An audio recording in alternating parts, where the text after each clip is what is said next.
Cloakzy has one of the most impressive runs in all of Battle Royale history. Like so many pros, he started with H1Z1, joined an organization, and then made the jump to the iconic Fortnite that we all know and love, and his life changed forever. Wait a minute, this shockwave's gonna change everything!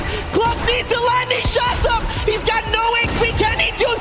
He does! Not only did he compete and win nearly $500,000, but with his lovable, goofy attitude and thrilling gameplay, he built a massive fan base that kept us entertained along the way. Brown eyes!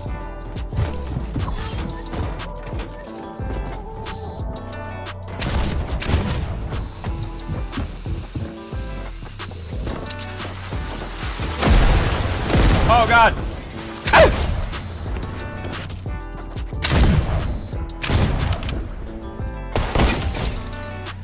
And as far as iconic duos go, Cloakzy and Tfue were about as memorable as they can get. With Cloak's brilliant in-game leading and Tfue's all-star capabilities, this dynamic duo showed us what made competitive Fortnite great.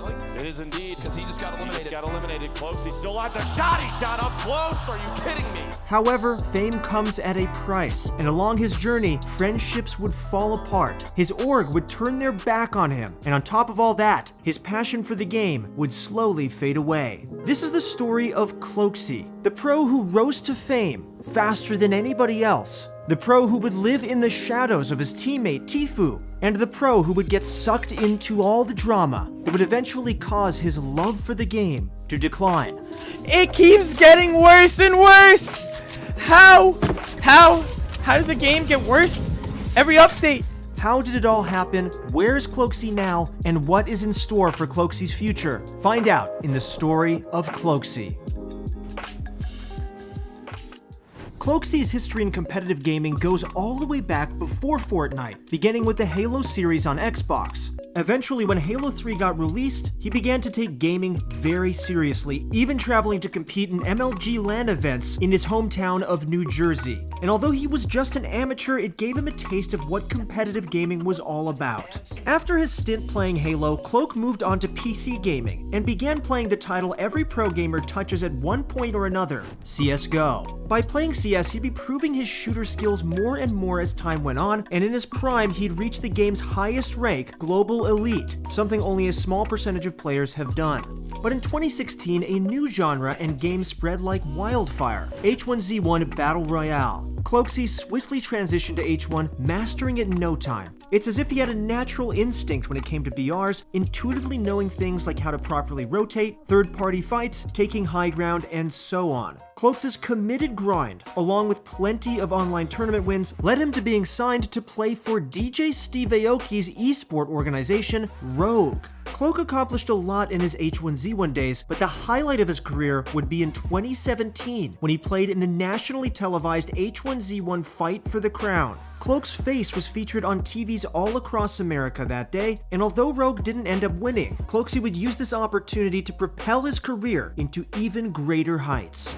Once Fortnite got released and took the throne as the top Battle Royale game on the market, Cloak didn't hesitate to switch on over. At first, he was like most of us and he had no idea how to build, but his aim and Battle Royale intuition gave him the edge to dominate and make a name for himself in the early days of Fortnite. Just lit one of those guys up there. I'm getting back to the jump. He's right to your left. Oh, I literally... Oh my god! Oh my god. With how quickly Fortnite was blowing up, every esports org was scouting talent, including the industry giant FaZe Clan. And as luck would have it, they noticed Cloak through some of the nutty highlight plays he'd been posting on Twitter. His gameplay was beyond impressive, and with his background in competitive battle royales, it was a no-brainer that he was going to be one of the best players in the world. And FaZe reached out to me back in February and they're like, hey, we're extremely interested, we want you to build a team. And I was like, this is like top of the line, like FaZe Clan like came to me and wanted me to build a team. So they brought Cloakzy on board and even made him team captain. But FaZe wasn't done just yet. They wanted an all-star on their roster, someone who could propel FaZe Clan to that definitive #1 spot. Cloakzy was in charge of finding that someone, and with the recommendation of Banks, it didn't take long for them to decide on Tfue, who had not only played H1 around the same time as Cloak, but was now also tearing it up in Fortnite. FaZe reached out to me and was like, hey, we're really interested. We want you to build a team. and Tfue was shining at that point, and I hit him up, and we tried a couple duo tournaments together, and we ended up winning like a bunch. Yeah. So we're just like, let's just keep the ball rolling and let's go. With Tfue at his side, Cloak felt more confident than ever. Their synergy was flawless, and with how well they played off each other, the two paired up as a permanent duo for future events. It was safe to say that Tfue was the peanut butter to Cloakzy's jelly.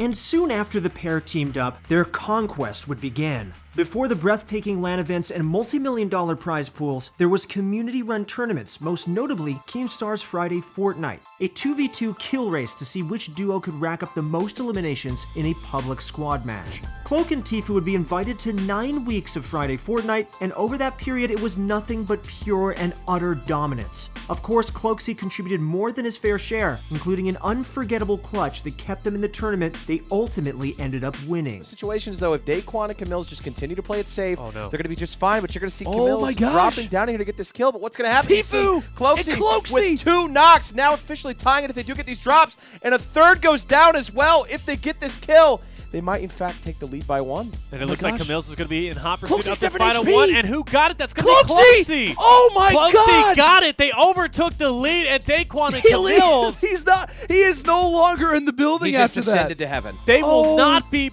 They will not be moving on in the winners bracket phase. All in all, Cloak and Tfue smashed the competition to win 4 out of the 9 weeks they participated in, each earning a total of $25,000. That's a lot of cash, but things were about to ramp up very quickly. Later on, the era of community-run events came to an end once Epic kicked off the Summer Skirmish. As expected, Cloak received an invite to play, and it wouldn't take long for him to reach his pivotal moment. Okay, so now he knows who the last player is. This player, I would assume, is a good player, Yeah. right? Oh, yeah. This might. Oh, he might have ruined it all. He might have thrown it away. One. Oh. Questionable play coming out from Huntress. Oh, let's go, boys. That week, he came in second place and earned $48,000, a single win that trumped all of his earnings from his time playing Halo, H1Z1, and even the Friday Fortnite events. And over the remainder of the skirmishes, he'd go on to total his winnings to over $100,000. His success was incredible to say the least, but all these skirmish weeks were only a build-up to what would be the greatest Fortnite event at the time, TwitchCon. When the game day came, Cloakzy performed exceedingly well, picking up a crazy number of elims and somehow surviving to the end game every single match. And when the time came to clutch up, he was not going to let anybody down. But Flame's got everything he could ever need too. Cloakzy's trying to shoot down this top side so they can't heal. Can they do it? There's just 3 players left. They're dropping him on down. Will they be able to out-survive this zone? They're floating. Tfue's now knocked. He can't use his heals. Cloakzy ticking on down, just 20 health remaining, gets 1! Who wound up winning it? Cloakzy's down on the low ground as well, I believe. They got it, they did! 1! Are you kidding But me? the thing is, fellow FaZe Clan member Nate Hill and Funkbomb were performing just as well throughout the tournament. So when it came time to crown the winners, everyone was holding on to the edge of their seats. Your number 1 duo.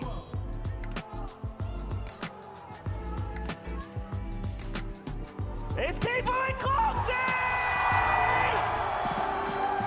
It turned out the event was a total blowout for Tfue and Cloakzy, and for just that weekend of gaming, they won an astonishing $500,000, which would have never been possible without Cloak.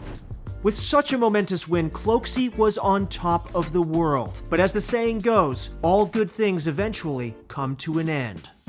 Sometime after, Cloakzy began a silent battle against FaZe Clan over a contract dispute. Reason being that Cloak was earning a ton from both his stream and prize winnings, and he felt that FaZe Clan was taking far more than their fair share. He wanted a better deal. And once the infamous Tfue lawsuit made headlines, Cloak came out and pretty much said, yup, I'm on the same contract with the same percentages and the same issues Tfue is going through. His problem wasn't the entire org, but more with the guys in suits running things from behind the scenes. FaZe did nothing wrong, right? FaZe, a lot of people on FaZe, let me rephrase that, treated us great. Management, the esports cord, stuff like that. Banks, Tommy, all of them, love them to death.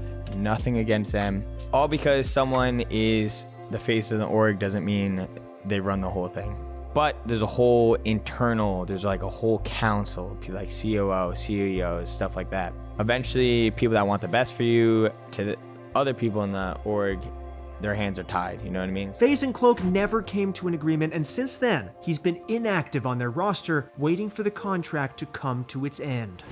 The contract drama had an unrelenting effect on Cloak's reputation with die-hard FaZe fans, but it wouldn't be the only thing taking a toll on him. Because while that was going on, he and Tfue were struggling to qualify for the World Cup, and it's not necessarily because they weren't good enough. It may have had more to do with the fact that Tfue live-streamed their qualifier games to over 200,000 people without a delay, so I'm sure you can imagine just how many stream snipers there were. Every week, they managed to get somewhat close. We have to.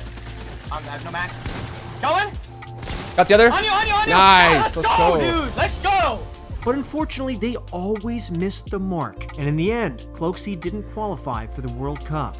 I didn't stream for 8 weeks because I wanted to focus on grinding off stream. I play better off stream and stuff like that. And to have me not qualify, not only does that affect my job, it affects me mentally and stuff like that, lets my fans down, and all sorts of stuff. While the World Cup was massive, it wasn't the be-all, end-all. So when the Season 10 Champion Series got announced, Cloak pulled himself together and started grinding so he could win again. This time, Tfue and Cloak would team up with 72 Hours, and what do you know? More drama happened. It all started with Tfue getting a sponsorship offer from EA Games to stream the new Madden game. The amount? $140,000. That's a large amount of money, but rather than take it, Tfue wanted to practice trios and get ready for the FNCS finals. So he turned it down. But last minute, Cloak and Tom both got the same deal from EA, and they accepted. Tfue was absolutely livid. He couldn't believe that Cloak, a longtime teammate and friend of his, would go behind his back and take the deal after he declined it, missing out on an opportunity to practice and better themselves in Fortnite. So he left the team and began looking for a new trio. At first, it seemed as if Cloak and Tom snaked Tfue, but things were a bit more complicated than that. I did not know about the brand deal and the fact that it was broke. I didn't cost him 150K. Blake, Was I the one that was like, Blake, hey, Blake, you need to come up one. By the way, don't take this brand deal. I didn't even know about the brand deal. Second of all, what kind of idiot are you to decline 140K? The entire situation ended up being a case of severe miscommunication, and for a while, Tfue and Cloak were no longer on speaking terms. But eventually, they would go on to realize just how foolish they had acted and how silly the whole situation was. So they made up, and there were no hard feelings going forward. Chapter 2 Season 2 would be the last time that Tfue and Cloak would play together competitively. Just like the good old days, they had their ups and downs, but managed to finish 7th place in the region, proving both players still had what it took to compete. And as of this moment, Cloak is mostly done with competitive Fortnite. He's another in the long list of players ready to move on to new things. And who can blame him? Burnout from intense, non-stop gaming, coupled with incredible drama between him and his organization, as well as him and his best friends. A true competitor like Cloakzy won't be done with gaming when he moves away from Fortnite, he will just be playing another game. Recently, he's been grinding the most hyped game of the year, Valorant. Is he going to go pro in that? Only time will tell, but one thing is certain, he's got the skill to do it. And along the way, all his fans will be rooting for him. That's it for the video, guys. Thank you so much for watching. I'm personally a massive fan of Cloakzy. He's so professional. And during the first year of Fortnite competitive, it was incredible to watch him and Tfue. They were truly my idols at the time. I think that he's been a little bit burnt out by Fortnite recently. Let's be honest, Fortnite is an incredible game, but sometimes it's hard to stick to the same game over and over every single year. I wish him the best of luck in Valorant. We do have our own Valorant channel if you guys are interested in following that to get better at that game when it comes out. Go sub to our channel right now. And once again, if you guys want to get better at Fortnite, go to ProGuides.com and find your challenger coach right now. We'll also be streaming on ProGuides with some of the best players in the world, so make sure to go there, get a lesson, and become a better player. Once again, guys, it's been Christoph with you. Thank you so much for watching, and good luck in your next few games.